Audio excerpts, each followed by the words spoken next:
할렐루야. 수요일 새벽 예배에 오신 여러분들을 환영합니다. 우리 함께 사도신경 고백함으로 예배를 시작하도록 하겠습니다. 전능하사 천지를 만드신 하나님 아버지를 내가 믿사오며 그 외아들 우리 주 예수 그리스도를 믿사오니 이는 성령으로 잉태하사 동정녀 마리아에게 낳으시고 본디오 빌라도에게 고난을 받으사 십자가에 못 박혀 죽으시고 장사한 지 사흘 만에 죽은 자 가운데서 다시 살아나시며 하늘에 오르사 전능하신 하나님 우편에 앉아 계시다가 저리로서 산자와 죽은 자를 심판하러 오시리라. 성령을 믿사오며 거룩한 공회와 성도가 서로 교통하는 것과 죄를 사하여 주시는 것과 몸이 다시 사는 것과 영원히 사는 것을 믿사옵나이다. 아멘. 우리 함께 찬송가 183장 빈들의 마른 풀같이 시들은 나의 영혼 주님이 약속한 성령 간절히 기다리네 찬양하시겠습니다. 빈들의 마른 풀같이 시들은 나의 영혼 주님이 약속한 성령 간절히 기다리네. 가물어 메마른 땅에 단비를 내리시듯 성령의 단비를 부어 새 생명 주옵소서.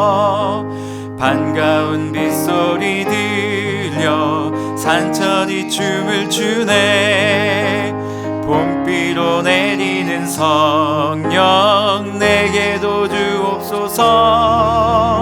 가물어 메마른 땅에 단비를 내리시듯 성령의 단비를 부어 새 생명 주옵소서. 절 따라 우로를 내려 조목이 무성하니 갈급한 내 심령 위에 성령을 부으소서. 가물어 메마른 땅에 단비를 내리시듯 성령의 단비를 부어 새 생명 주옵소서. 참되신 사랑의 언약 어길 수 있사오랴. 오늘의 흡족한 은혜 주실 줄 믿습니다. 가물어 메마른 땅에 단비를 내리시듯 성령의 단비를 부어 새 생명 주옵소서. 아멘. 오늘 말씀은 베드로전서 1장 1절에서 12절 말씀입니다. 오늘 말씀은 베드로전서 1장 1절에서 12절 말씀입니다. 제가 한번 읽어 드리겠습니다. 예수 그리스도의 사도된 베드로는 본도, 갈라디아, 갑바도기아, 아시아와 비두니아에 흩어진 나그네 곧 하나님 아버지의 미리 아심을 따라 성령이 거룩하게 하심으로 순종함과 예수 그리스도의 핏부림을 얻기 위하여 택하심을 받은 자들에게 편지하노니 은혜와 평강이 너희에게 더욱 많을지어다. 우리 주 예수 그리스도의 아버지 하나님을 찬송하리로다. 그의 많으신 긍휼대로 예수 그리스도를 죽은 자 가운데서 부활하게 하심으로 말미암아 우리를 거듭나게 하사 산 소망이 있게 하시며 썩지 않고 더럽지 않고 쇠하지 아니하는 유업을 잊게 하시나니 곧 너희를 위하여 하늘에 간직하신 것이라. 너희는 말세에 나타내기로 예비하신 구원을 얻기 위하여 믿음으로 말미암아 하나님의 능력으로 보호하심을 받았느니라. 그러므로 너희가 이제 여러 가지 시험으로 말미암아 잠깐 근심하게 되지 않을 수 없으나 오히려 크게 기뻐하는도다. 너희 믿음의 확실함은 불로 연단하여도 없어질 금보다 더 귀하여 예수 그리스도께서 나타나실 때에 칭찬과 영광과 존귀를 얻게 할 것이니라. 예수를 너희가 보지 못하였으나 사랑하는도다. 이제 보지 못하나 믿고 말할 수 없는 영광스러운 즐거움으로 기뻐하나니 믿음의 결국 곧 영혼의 구원을 받음이라. 이 구원에 대하여는 너희에게 임할 은혜를 예언하던 선지자들이 연구하고 부지런히 살펴서 자기 속에 계신 그리스도의 영이 그 받으실 고난과 후에 받으실 영광을 미리 증언하여 누구를 또는 어떠한 때를 지시하는지 상고하니라. 이 섬긴 바가 자기를 위한 것이 아니요 너희를 위한 것임이 계시로 알게 되었으니 이것은 하늘로부터 보내진 성령을 힘입어 복음을 전하는 자들로 이제 너희에게 알린 것이요 천사들도 함께 살펴보기를 원하는 것이니라. 아멘. 오늘 말씀 읽은 이 베드로 전서는 AD 64년경에 쓰여진 서신입니다. AD 64년이면 로마의 그 네로라는 황제, 그 황제가 성도들을 심히 많이 핍박하던 시절이었습니다. 너무 핍박을 많이 하니까 성도들이 그 땅에서 살지를 못하는 거예요. 그래서 이 사람들이 그 유럽 그리고 그 아시아, 소아시아 지역의 각 지역으로 다 흩어져 버렸습니다. 그냥 이사 간 것이 아니라 쫓겨난 것이죠. 여러분 한번 생각해 보세요. 이사를 간 것이 아니에요. 뭐 집을 알아보고 이삿짐 센터를 불러서 이사를 간 것이 아니라 갑작스레 시작되었던 이런 핍박으로 말미암아 살 수가 없어 도망을 간 거예요. 그러니 그들이 가진 짐 어느 정도 있었겠어요? 가족들 손 잡고 그저 그냥 질 수 있는, 어깨에 지고 갈 수 있는 정도의 양식이나 옷가지 정도, 그 정도 되지 않았을까 싶습니다. 이것 때문에 이렇게 각지로 흩어져서 살아가던 성도들에게 쓰여진 편지가 바로 이 베드로 전서입니다. 그러니 사도 바울의 이 편지를 쓰면서의 마음이 어땠을까? 하나님으로 말미암아 핍박을 받았고 그 핍박으로 말미암아 쫓겨나다시피 도망가 버렸는데, 그렇게 도망간 성도들이 그 땅에서는 편안하게 살 수 있었겠습니까? 그 땅에서도 여전히 로마라는 나라의 압제가 있었을 것이고 그냥 여기저기 숨어서 겨우겨우 삶을 연명하며 살아가던 그들에게 사도 바울이 편지를 썼어요. 사랑하는 성도들아, 내가 너를 위로하기 원한다 라고 말입니다. 이 베드로 전서에는요, 특별한 어떤 몇 단어들이 계속 반복되어져서 나오는데, 이런 단어가 반복되어져서 나옵니다. 고난, 그리고 성도들의 생활 방식, 하나님의 뜻, 그리고 선택과 소명, 그리고 소망, 구원, 이런 단어들이 계속 반복적으로 등장합니다. 사실 베드로 전서는요, 성도들에게 말 조심하라든지 아니면 너희가 주변 사람들을 어떻게 이런 이야기들보다는 좀 더 고차원적인 이야기가 쭉 기술되어 있습니다.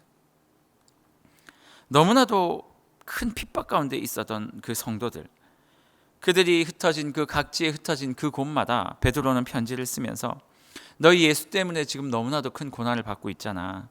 하지만 너희들 너무 절망하지 않았으면 좋겠어. 이제 하나님께서 너희들에게 큰 꿈을 보여주실 거야. 비록 우리의 삶은 녹록지 않을지 몰라도 하나님의 꿈을 향해 걸어가는 것이 성도이니 그것을 보고 이겨냈으면 좋겠다라고 이야기하는 것이 베드로 전서의 말씀입니다. 베드로는요, 하나님의 목적이라는 아주 큰 포괄적인 그 맥락을 성도들에게 좀 주입해 주기를 원했어요. 제가 목회자로서 이 베드로의 이해를, 이 마음을 너무나도 깊이 공감합니다. 성도들을 만나서 신방하고 그들과 함께 이렇게 살아가다 보면 사실 성도들이 굉장히 힘든 이야기들을 많이 가지고 오거든요. 저와 만나서 이야기하는 이야기 중에 제가 사실은 답을 내려줄 수 있는 문제는 거의 없습니다. 그저 들어드리고 공감해드리고 말씀에서 이렇게 말하니 버티셨으면 좋겠습니다. 그때마다 제가 하는 이야기가 있어요. 사랑하는 성도님, 저는 청년부 목사니까 사랑하는 청년들아, 우리 지체님, 자매님, 형제님, 지금 당신이 이런 고난 가운데 있지만 이것을 이겨내기 위해 당신이 해야 될 것은 하나님의 말씀에 집중하는 것인데, 하나님의 말씀은 뭐라고 이야기를 하고 있냐면, 비록 우리가 이 땅 가운데 정말 힘겹게 살아가고 있지만 마지막 날 하나님께서 우리를 위해 예비해 두신 천국이 있다라는 거죠. 이 땅에서는 나그네이고 마지막 날 하나님께서 허락하실 그 땅이 있으니 그 땅을 위해서 버티고 견뎌내셨으면 좋겠다고 말이죠. 오늘 베드로가 베드로 전서를 받아야 할 그 수신자들에게 이야기하고 있는 이야기가 딱 이겁니다. 오늘 본문에 보면 이렇게 말하고 있습니다. 본문 1절에 보면요, 제가 한번 읽어드릴게요. 2절, 1절, 2절, 3절 이렇게 보면 이런 이야기가 나와 있어요. 예수 그리스도의 사도 베드로 내가 편지를 보내는데 여러 곳에 흩어져 있는 나그네들에게 편지를 보낸다. 1절 끝에 뭐라고 말하고 있냐면요, 흩어진 나그네들에게 편지를 보낸다. 여러분, 베드로가 왜 그들에게 나그네라는 이 단어를 그렇게 강조를 했을까요? 그 이후에도 이 단어가 계속 등장하거든요. 왜 강조했는지 아십니까? 나그네라는 것이 어떤 뜻입니까? 지나가는 사람이라는 거예요. 행인이라는 거예요. 머물러 서서 그곳에서 평생 살아갈 인생들이 아니라 지나가는 사람들입니다. 우리의 인생 전체를 놓고 볼 때도 하나님께서 허락하신 이 지나가는 삶을 사는 게 우리 존재다라고 말하는 것이지만요, 이 나그네라는 단어 속에는 또 하나의 의미가 포함되어 있습니다. 우리의 인생이 하나님 앞에 가는 나그네다라는 표현도 있지만 지금 우리가 받고 있는 이 고통 말이에요. 그 고통에 대해서도 우리가 나그네다라고 말하고 있는 거예요. 우리는요, 지금 당하고 있는 이 고통에서 나그네 인생입니다. 그 말은 무슨 말입니까? 고통이 나를 짓누르고 죽일 것 같고 평생 나를 따라다닐 것 같지만 이 고통도요, 지나간다라는 거예요. 이 고통도 지나간다라는 거예요. 여러분, 어떤 삶을 살고 계세요? 너무 고통스러우십니까? 코로나 때문에 너무 힘드십니까? 가게 경제가 지금 무너져 가고 있고 주변에 아픈 사람들도 생겨가고 있고 코로나뿐만 아니라 한국 경제와 또 여러 가지 문제 때문에 한국 자체가 지금 신음하고 있는 상황이잖아요. 그 안에서 우리는 또 얼마나 힘듭니까? 예수 믿기 때문에 하지 말아야 되는 것들이 또 얼마나 많습니까? 나도 힘든데 예수 믿으니 더 무언가를 내어주라 라고 이야기를 하고. 그런데 여러분, 기억하시길 바라요. 오늘 베드로는 우리에게 뭐라고 말씀하십니까? 나그네라는 거예요. 인생도 나그네지만 우리에게 주어진 그 고난에 대해서도 나그네라는 거예요. 그러니 언젠가는 없어지고 지나가고 언젠가는 사라질 것이다 라고 우리에게 지금 말하고 있는 것입니다. 여러분, 기억하십시오. 우리는 이 땅의 나그네로 부름받았습니다. 그러니 지금 주어지는 이 고난에 있어서도 나그네이니 이 모든 고난은 지나갈 것입니다. 사실 이 독자들은 이 말을 듣고 위로도 받았을 것 같아요. 그런데 제가 만약 베드로전서의 독자였다면 사실 반문할 것 같아요. 선생님, 알겠습니다. 나그네라는 거 알겠어요. 고난이 지나간다는 것도 알겠어요. 근데요, 지금 제가 당장 아파요. 지금 제가 당장 아프다고요. 지나갈 것도 알겠는데 지금 버틸 수 없을 것 같아요. 나 어떻게 해야 돼요? 베드로는요, 이 질문을 마치 현장에서 들었다는 듯이 이렇게 말하고 있습니다. 너희들 지금부터 얘기하는 이 세 가지만 기억하면 이겨낼 수 있다. 그게 뭐냐면 첫 번째 산 소망이고, 두 번째 산 믿음이고, 세 번째 영광스러운 구원이라는 이 단어 말입니다. 오늘 베드로전서 1장 1절에서 12절 말씀은요, 처음에 너희는 나그네다, 이 고난에 있어서도 나그네다라고 말한 다음에 베드로는 세 가지 원리를 그들에게 하나씩 설명합니다. 산 소망을 가졌으면 좋겠다. 예수 그리스도께서 부활하셨던 그 부활이 우리에게 적용될 것이다.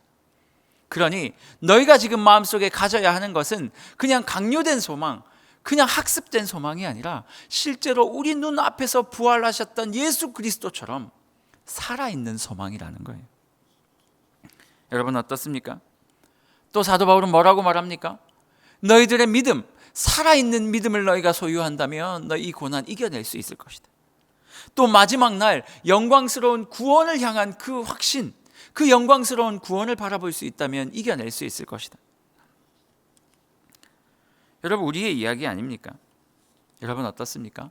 삶이 너무 고통스러우시죠? 저도 목사로서 성도들을 바라볼 때마다 마음이 너무 아파요. 이번 주에도요, 몇 번의 신방을 통해서 정말 가슴이 미어지고 억장이 무너지는 소리들을 많이 들었어요. 어떻게 그 인생은 그 오랜 기간 동안 그 고통스러운 일들을 계속 감내하며 사라지지도 않고 그렇게 질질 끌려다니며 살아갈 수밖에 없는가? 그런데요, 제가 드릴 수 있는 말씀이 별로 없는 거예요. 여러분, 오늘 사도 베드로는 이렇게 말하고 있어요. 이 고난은 반드시 지나갈 것이다. 너희는 이 땅의 나그네이며 너희가 겪고 있는 고통 가운데서도 나그네임을 잊지 말라라고 말입니다. 여러분, 기억하시기를 바랍니다. 오늘 하루도 우리의 삶에 수많은 문제들이 다가올 거예요. 그때마다 여러분 툭툭 털어내셨으면 좋겠어요. 문제가 다가올 때마다 툭툭 털어내십시오. 나는 나그네야. 이 문제에 있어서도 난 나그네야. 하나님께서 나를 구원하실 거야. 조금만 지나면 이겨낼 수 있을 거야. 코로나요, 여러분 걱정하지 마십시오. 시간이 이 모든 어려움을 이기게 할 것임을 믿습니다. 어떤 시간이요? 하나님께서 우리에게 허락하시고 믿음 주신 그 시간으로 말미암아서 말입니다. 오늘 하루도 하나님께서 우리에게 허락하신 이 삶을 주님 앞에 나그네의 모습으로 살았으면 좋겠습니다. 그래서 온전히 이겨내고 오늘 하루의 삶을 온전히 감내하고 감사함으로 마무리하는 우리 귀한 성도님들 되셨으면 좋겠습니다. 제가 한번 기도하겠습니다. 사랑의 하나님, 감사합니다. 어떻게 매일매일 우리에게 고난이 주어지는지, 그 고난이 떠나가질 않는지 우리의 삶에 늘 퀘스천이 있었지만 오늘 말씀을 통해 하나님께서 우리에게 말씀하셨습니다. 우리 그 고난의 문제에 있어서도 우리는 나그네이며 하나님께서 이것을 이겨내게 하실 것이라고 말입니다. 우리의 삶에 산소망을 허락하시고 산믿음을 주시고 하나님이여 마지막 날 영광스러운 그 구원의 그 그림들을 허락하여 주셔서 오늘 하루 우리 삶에 벌어지는 모든 고난들도 능히 이기며 헤쳐나갈 수 있는 하나님의 거룩한 백성들 될 수 있도록 역사하여 주시옵소서. 예수님의 이름으로 기도합니다. 아멘. 우리 같이 한번 기도했으면 좋겠습니다. 두 가지 기도 제목 드리겠습니다. 첫 번째, 하나님, 오늘 하루도 산소망과 믿음과 영광스러운 구원을 기억하며 우리의 삶에 주어진 고난을 온전히 이겨낼 수 있는 우리가 되게 하여 주시옵소서. 그리고 코로나19 때문에 여전히 고난 가운데 빠져있는 한국 사회와 경제를 불쌍히 여기시고 속히 회복될 수 있도록, 속히 지나갈 수 있도록 은혜 베풀어 주시옵소서. 우리 두 가지 기도 제목을 가지고 주의 이름 찾고 간절히 기도하길 원합니다. 주여